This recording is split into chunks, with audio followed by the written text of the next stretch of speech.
Everyone in Abanda village used to laugh at the old carpenter's son. They said he'd never be rich, never be respected, that his hands were meant only for wood and dust. But years later, when the village gathered for the grand wedding of the chief's daughter, the laughter stopped. A roar filled the sky, a helicopter cut through the clouds and landed right beside the wedding stage. Out stepped the same boy they once mocked, wearing a tailored suit, his name whispered with awe. And when he removed his glasses and said, "Good afternoon, Chief, do you remember me?" The chief's smile vanished. What happened next shocked the entire village. A confession, a ruined wedding, and a flight that changed every life below it. This is the story of how the old man's son returned, not for revenge, but for redemption. In the heart of Nakura village, where the red dust danced with every step and children ran barefoot through the fields, lived an old carpenter named Baba Lamu. He was quiet, humble, and always smelled of wood smoke and sweat. His small hut stood at the very edge of the market road, where the rich never went. Every morning,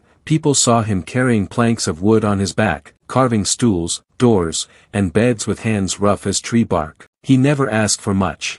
But he had one treasure, his only son, Teo. Teo was a bright boy, tall and lean, with dreams far bigger than the size of their home. But in a village where wealth spoke louder than wisdom, dreams meant little. The rich men's sons wore pressed shirts and rode shiny motorbikes to the town school. Teo, on the other hand, walked 10 miles every morning, barefoot, carrying old books tied with string. Whenever he passed the market, the other kids would laugh. "Look, the carpenter's son, he'll grow up sanding tables just like his father." Even the shopkeepers mocked him. "Teo, tell your father to make me another chair, maybe this time it won't wobble." Teo would just lower his head, whisper a quiet, "Yes, sir," and walk on. Inside, though, he promised himself something. "One day, they will remember my name." At night, under the flickering light of a small oil lamp, Teo would study until the flame died out. Sometimes Baba Lamu would sit beside him, wiping sweat from his brow, his tired hands trembling. "Son," he said one night, "I have no gold to give you, only my blessing. But if you carry honesty in your hands and kindness in your heart, the world will open its doors." Teo nodded, smiling softly. "I'll make you proud, Baba." The old man chuckled. "You already have." But deep down, Baba Lamu worried. He knew the world was cruel to men who started with nothing. Years passed. Teo grew into a man, strong, intelligent, but still poor. He worked odd jobs, saved every coin, and finally earned a scholarship to study engineering in the city. The day he left, the villagers laughed again. "Engineering? Look at his torn shoes. He won't last a month. The city will eat him alive." Even at the bus stop, some rich men's sons joked loudly. "When he fails, we'll hire him to fix our chairs." Baba Lamu said nothing. He only watched the bus leave, his eyes wet, his lips whispering a prayer. "Go, my son. Let the wind carry your dreams higher than their laughter." Months turned into years. Teo's letters came less often, but when they did, they carried hope. "Baba," one letter said, "I'm working on a big project. I can't say much yet, but I'm learning things that could change our whole village." The old man smiled every time he read those words, his heart swelling with pride. But others in the village only mocked him more. "Baba Lamu still waits for his son's glory," they sneered. Maybe Teo became a janitor. The laughter was endless. Then one day, the old man collapsed in the market. Years of hard work and humiliation had worn his heart thin. As he lay weak on his bed, a few villagers came to visit. But they didn't bring comfort, they brought pity wrapped in poison. "Ah, Baba Lamu," said one, pretending to sigh. "You worked all your life, yet look, your son doesn't even come home. Perhaps he forgot you." The old man said nothing. He only smiled faintly and whispered, "A seed may stay hidden underground, but one day, it breaks the earth." A year later, the richest man in the village, Chief Obiero, announced that his daughter, Amara, was getting married. The whole village was invited. It was to be the grandest wedding in decades. Baba Lamu's hut stood just outside the decorated road. As the wedding day approached, laughter and music filled the air. Neighbors mocked again. "Old man, are you invited? Maybe your son will come to fix the wedding chairs." Baba Lamu smiled weakly. "If God wills, he will come." No one took him seriously. They had not seen Teo in years. But on the morning of the wedding, just as drums began to beat and guests gathered under colorful tents, a sound none had ever heard before thundered from the sky. Whoop, whoop, whoop, whoop. Children ran outside, shouting. Women dropped their baskets. Men shaded their eyes against the sun. Something huge and shiny was descending from the clouds, a helicopter, the first the village had ever seen. And when it landed in the middle of Chief Obiero's wedding field, dust swirling and guests screaming in awe, a man stepped out, tall, confident, wearing a perfectly tailored suit and dark glasses. The crowd gasped. Who is he?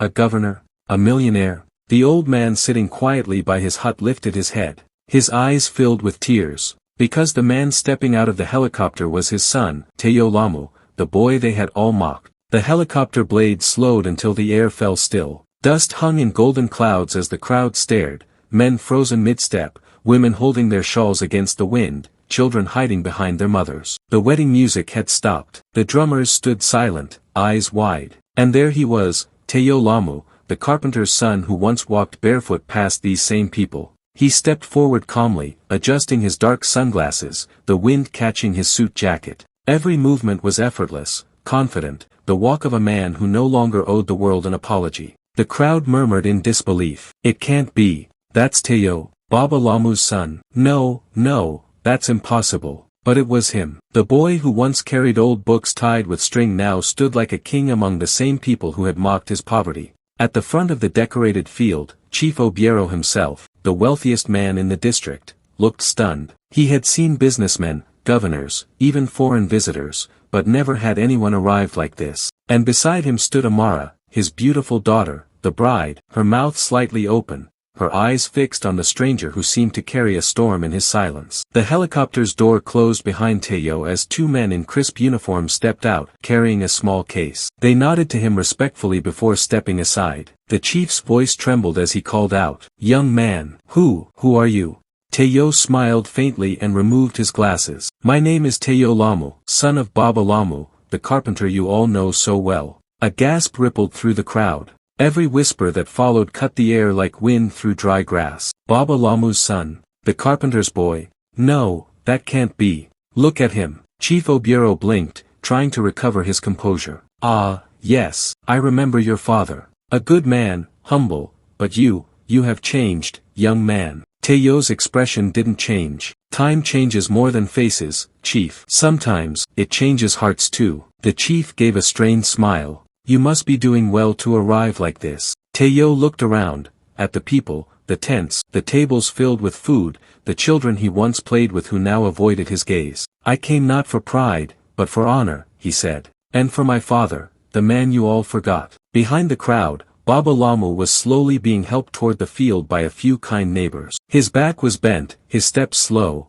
but his eyes glowed like fire. When he reached the front, the guests parted. Teo turned and saw him. And in that moment, every wall of pride melted away. He ran forward and knelt. Baba, he said softly, your son has come home. The old man smiled weakly, his hands trembling as he touched Teo's head. You came back, my boy. The chief stepped forward, embarrassed but trying to act cordial. Ah, Baba Lamu, you raised a fine son. We did not know he would grace us with such an entrance. The old man nodded politely, but his voice was quiet and sharp. You did not know because you never looked beyond a man's clothes. The word struck deep. Several of the chief's guests looked away, ashamed. Then came the twist no one expected. Teo turned to the chief and said calmly, Chief Obiero, I believe your daughter is to marry today. The chief smiled awkwardly. Yes, indeed, you are most welcome to join the celebration. Teo nodded slowly. Thank you, but before I take a seat, may I speak a few words? The chief hesitated, but all eyes were already on Teo. He waved for silence. Teo stepped onto the small wooden stage beside the musicians and looked over the crowd.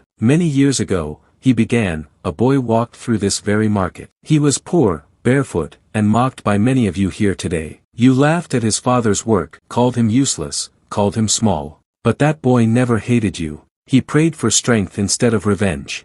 The crowd was silent. Even the birds seemed to pause in the trees. That boy became a man, Teo continued. He studied hard, worked in the city, and one day, he built something no one believed possible. He pointed upward, toward the sky. That helicopter you just saw, I designed it. And the company I built now trains engineers across Africa. Every bolt, every blade, is a dream forged from humiliation. Gasps filled the air. Some of the men who had mocked Baba Lama years ago shifted uncomfortably in their seats. One woman covered her mouth, tears in her eyes. And then Tayo added, his voice lowering, "Today, I came not to show pride, but to show what faith, and a father's blessing, can build." He turned and helped Baba Lamu step up beside him. "This man," he said, voice breaking slightly, "worked his whole life for me to stand here. You called him poor, but he is the richest man I know." The crowd erupted in murmurs of awe and shame. Even Chief Obiero's eyes softened. And as the old man looked over the faces that once mocked him,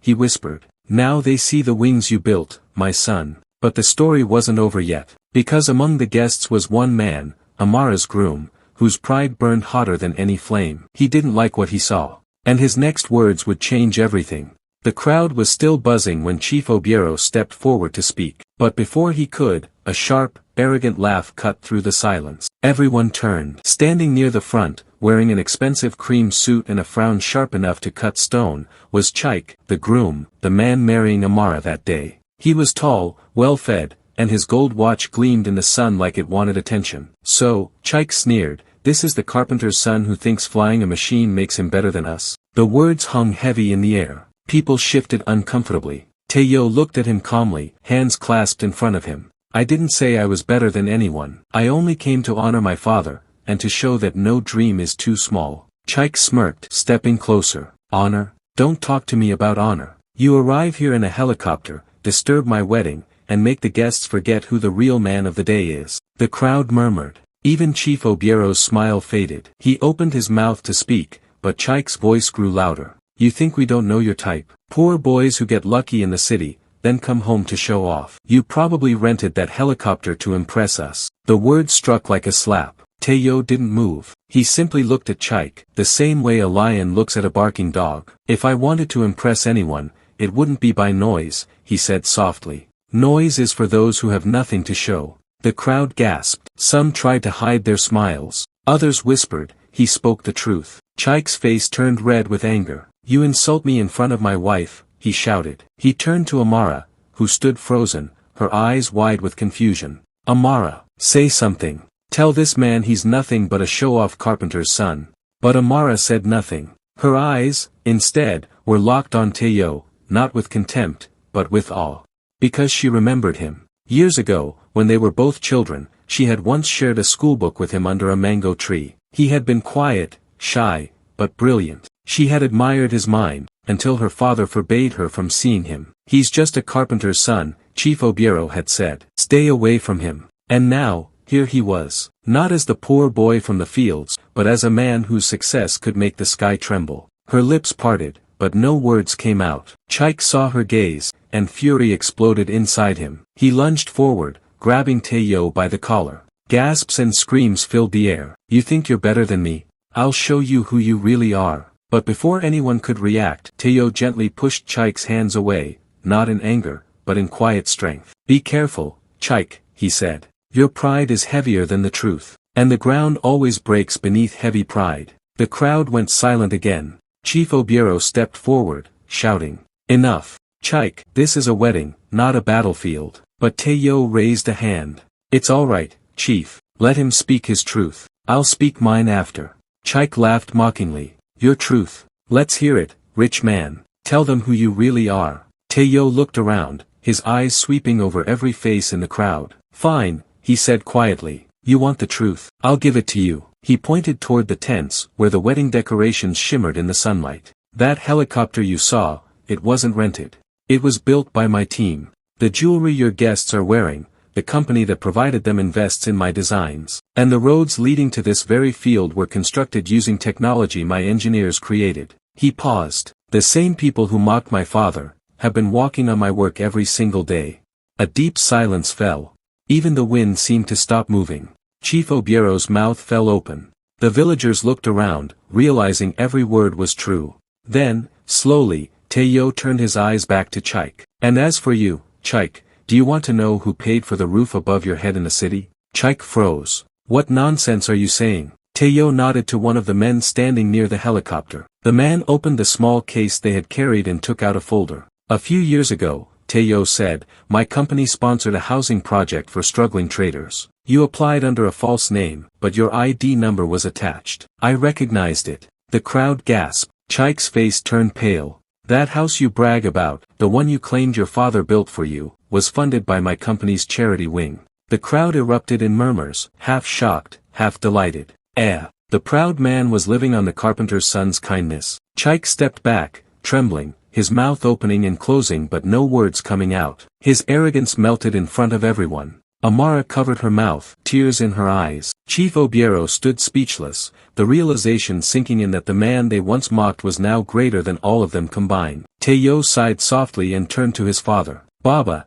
you once told me not to fight hatred with hate. I only wanted them to see the truth, not my power." The old man smiled weakly, eyes wet. "You did well, my son. The truth flies higher than pride." The drums started again, softly this time, not for the wedding, but for the moment the village learned humility. Even the sky seemed clearer, the air lighter. Tayo helped his father sit, then turned back to the crowd. "I didn't come to ruin a wedding," he said. "I came to remind us all, don't mock what you don't understand. The seed you laugh at today may feed your children tomorrow." The villagers bowed their heads. But as he spoke, Amara suddenly stepped forward, her voice trembling. "Tayo, there's something you need to know about this wedding." The crowd turned again, stunned. Chief Obiero's face darkened. Tayo's eyes narrowed. And Amara whispered the words that would change everything. The wedding field fell into dead silence. Not a whisper, not a breath. Even the drums stopped mid-beat. All eyes were fixed on Amara, the bride, standing in her elegant white dress, her trembling hands clutching the edge of her veil.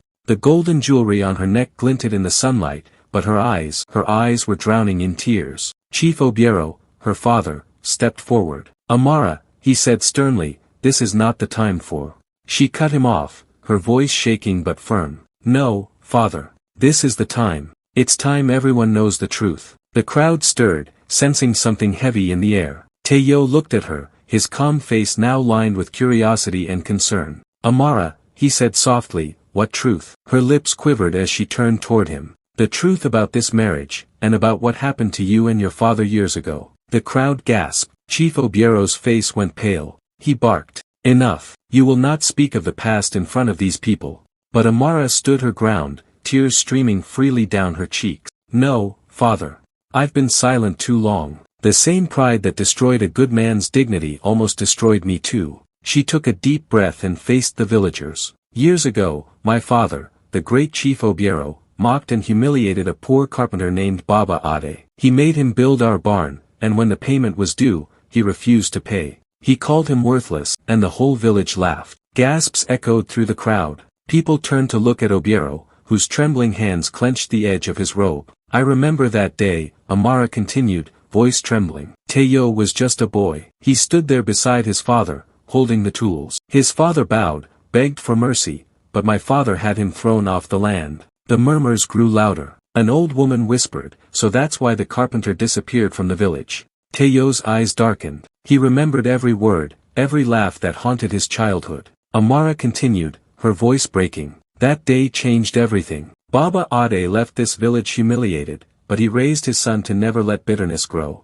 And Tayo, you became everything they said you couldn't." The villagers' eyes shifted between Tayo and Chief Obiero. It was clear now, the proud chief had built his wealth on the pain of another man. Obiero finally shouted, "Enough. You know nothing of the ways of men. I did what I had to do for this family." But Amara turned on him, anger blazing through her tears. "No, father. You did it for your pride. You didn't just take their money, you took their dignity. And now, you tried to force me into this marriage, to Chike, your business partner's son, to hide your guilt." The crowd erupted again. "He forced her to marry Chike. Because of business. Ah, pride will kill a man faster than sickness." Obiero's face turned red with fury and shame. "Amara, stop this nonsense. You don't know what you're saying." But she took another step forward, her voice now strong and echoing across the field. "I do know. Chike doesn't love me. He only wanted this wedding to prove his status, and you wanted it to prove your power. But what about me? What about love, father? What about truth?" Tayo stood still, his heart pounding. He had come to show humility, not to be dragged into a storm like this. But as he watched her, he saw the same fire that had once burned in him, the fire to stand for what's right, no matter who stands against you. He took a slow step forward. Amara, he said quietly, if this marriage isn't your choice, you don't have to go through with it. Tears streamed down her face. Teo, I wish I had your courage. I wish I could have spoken sooner. But I was afraid, of my father, of the village, of shame. He shook his head gently. Shame doesn't come from truth. It comes from silence. The villagers nodded, whispering among themselves. The same people who had once mocked the carpenter's son were now seeing the full circle of fate. The daughter of the man who insulted him was now suffering under the same pride. Obiero's voice broke, this time not with anger but regret. I didn't know it would come to this. I only wanted the best for you, Amara. She turned to him slowly. The best for me would have been to marry for love, not to protect your name. There was a long, heavy silence. Even Chaik, who had been standing frozen with disbelief, finally muttered, "This is madness. I won't be humiliated like this." He tried to grab Amara's hand, but she pulled away sharply. "Don't touch me, Chaik. This wedding is over." Gasps exploded from the crowd again. Someone shouted, "She's canceling the wedding." Chaik's face twisted with fury. "You'll regret this, Amara." But Teo stepped forward, placing himself between them. His eyes were calm but cold. "She already regrets meeting you." The villagers murmured, some clapping quietly, others whispering prayers. Chief Obiero fell to his knees, clutching his head. The once proud man who ruled the village now looked like a broken shadow of himself. Teo looked at him, not with vengeance, but with something deeper. Compassion. He walked over and knelt beside him. "Chief, you once mocked my father for kneeling before you. Now look, life has made us both kneel before the truth." Obiero looked up, eyes wet. "I wronged your father, Teo. I wronged you. I'm sorry." Teo placed a hand on his shoulder. "Forgiveness doesn't erase the past, Chief, but it can heal what pride destroyed." The old man broke down, sobbing silently. And in that moment, under the blazing African sun, the village witnessed something far greater than wealth, power, or pride. They saw redemption. Amara looked at Teo, her tears now mixed with relief. "You didn't just save me, Teo. You saved my father's soul." He smiled faintly. Sometimes, saving someone means showing them the truth they tried to hide. The drums began again, but this time, slow and gentle, like the rhythm of forgiveness. Children laughed, old women wiped their eyes, and even the wind seemed to sigh in peace. The sun was beginning to set over a Banda village. Golden light spread across the fields, touching every hut, every tree, every tear-streaked face. The air was thick with emotion, whispers of shock, forgiveness, and awe swirling together like the evening dust. The wedding that was meant to unite two families had shattered into something far greater. A lesson that would echo for generations. Teo stood quietly beside his father, Baba Ade, who still sat in his chair beneath the old tree. The old man's eyes glimmered as he watched Chief Obiero kneel before him, the same man who once called him worthless. "Baba Ade," Chief Obiero said, voice trembling, "I mocked your hands because they were rough. I see now, those same hands built dreams that reached the skies." The villagers murmured in agreement. Teo placed a gentle hand on the chief's shoulder. "The measure of a man isn't in what he owns, Chief, but in what he learns when the world humbles him." Chief Obiero nodded slowly, tears streaming down his face. For the first time in decades, the proud man looked human. Nearby, Amara stood quietly, her wedding dress stained with dust and tears, but her eyes shone with peace. The burden she carried, of shame, guilt, and silence, was gone. "Teo," she said softly, "thank you. You didn't just forgive my father, you freed him." Teo smiled faintly. Sometimes forgiveness is the loudest revenge. The crowd erupted in applause, murmuring his words again and again. Forgiveness is the loudest revenge. It spread through the air like fire, a new proverb born from the ashes of pride. As the last rays of sunlight brushed the horizon, Teo's pilot approached and whispered something in his ear. Teo nodded and turned toward the crowd. "Everyone," he said, raising his voice, "before I leave, there's one more thing I want to do." He motioned toward the sleek white helicopter still parked beside the field. Its blades shimmered in the golden light like wings of redemption. "When I first came here," Teo continued, "I wanted to prove something. But now, I only want to share something, a promise that the sky is big enough for all of us." He turned to Baba Ade and Chief Obiero. "You both taught me something, one through pain, one through repentance. Let's rise above the past together." The old men looked at each other, two faces carved by years of pride and struggle, and then nodded silently. The crowd gasped as Teo helped his father to his feet, steady and proud. Then, gently, he gestured for Chief Obiero to follow. Both men climbed into the helicopter, one on each side of the young man they had shaped in different ways. Amara stood watching, her heart pounding. "Teo," she called, "where are you taking them?" He smiled, that same quiet, confident smile that had silenced an entire village earlier. "Up," he said, "to see how small pride looks from the sky." The blades began to spin. Dust whirled around like a storm of memory. Children shouted, women waved, men shielded their eyes as the machine roared to life. And then, it lifted. The helicopter rose slowly into the fiery sunset, its reflection glowing against the golden clouds. From the ground, the villagers watched as three silhouettes hovered against the horizon. The humble father, the repentant chief, and the son who united them. As they ascended, Baba Ade placed a trembling hand on Teo's shoulder. "My son," he whispered, "you've built a bridge no one else could, between shame and forgiveness." Teo smiled, eyes glistening. "No bridge stands forever, Baba, unless it's built on truth." Chief Obiero, overwhelmed by emotion, murmured, "If I die today, I'll die free." Teo nodded. "Then you'll live free too, Chief. Because this," he pointed toward the vast horizon, "this sky belongs to those who have learned to kneel before it." Back on the ground, Amara stood with her veil fluttering in the wind, tears streaming down her face, not of sadness, but of awe. The helicopter became a tiny dot in the sky, glowing orange against the dying sun. The villagers began to sing softly, their voices blending with the hum of the distant blades. "He who forgives flies higher than those who hate." Evening fell, and when the helicopter finally disappeared beyond the hills, it left behind something greater than noise, a legend. The legend of the carpenter's son who taught a whole village what it truly meant to rise. A year later, Abanda village had changed. Where there was once arrogance, there was now kindness. Where there was laughter at the poor, there was respect for hard work. Chief Obiero, now retired, spent his days teaching young boys carpentry beside Baba Ade. Amara opened a school for girls, funded by Teo's foundation, where she taught one lesson above all others. The sky is not the limit, pride is. And every year, on the day of the cancelled wedding, a helicopter would circle above the village once, low enough for everyone to see, before disappearing into the clouds. Children would point and shout, "Mama, it's the son of the old carpenter." And mothers would smile softly, "Yes, my child, the one who taught us all to fly."